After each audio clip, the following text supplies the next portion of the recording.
Okay, so it's hard to get this set up properly so I'm not at a low angle or not looking at you, so it's harder to describe by text. So I get to the office and she sits me down in a chair and she says, I'm going to film you. We won't see your face. The camera will just be from behind me like this. And then she's going to sit in front of me. First, she has me sign these disclaimers, sort of saying, that all information is confidential. We won't share any of this. If you don't want to be used after all for the study, let us know and we'll remove you.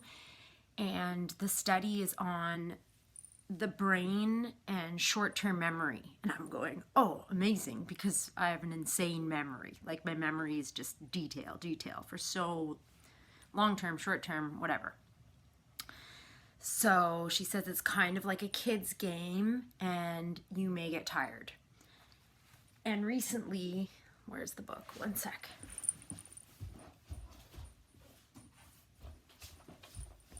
I've been getting back into this book about Gurdjieff, a philosopher that worked with Ouspensky and was friends with Jung.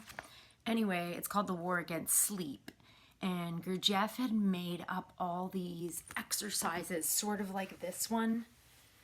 He made up all these elaborate dances so that the brain can wake up again. He says that we get to a point of exhaustion and then we think we can't go any further.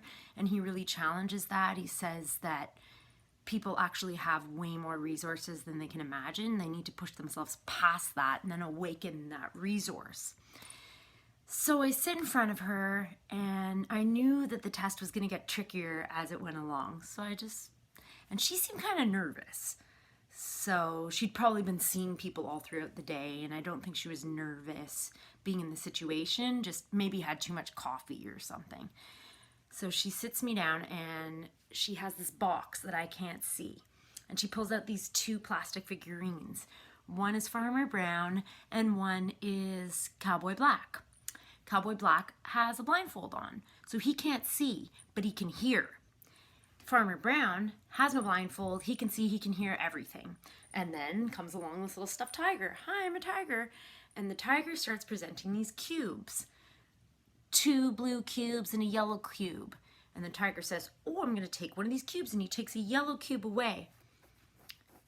And then she says, I know the cat took a cube, but I don't know which color. Who said that? Farmer Brown or Cowboy Black? And I have to answer really quickly without even thinking about it.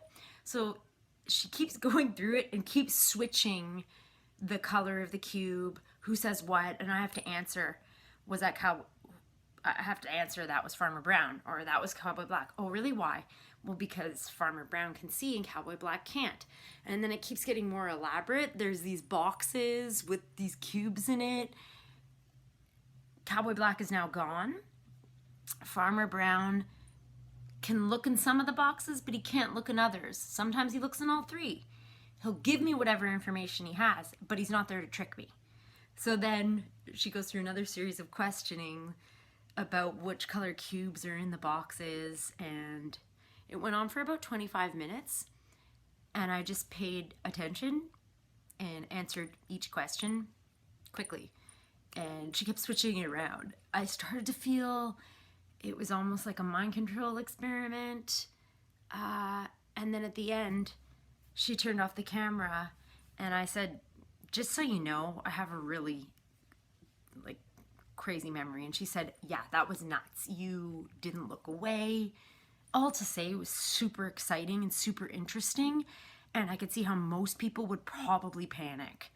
And so it made me kind of wonder how I can do more things like this to activate that part of the brain that is good at focus or memory.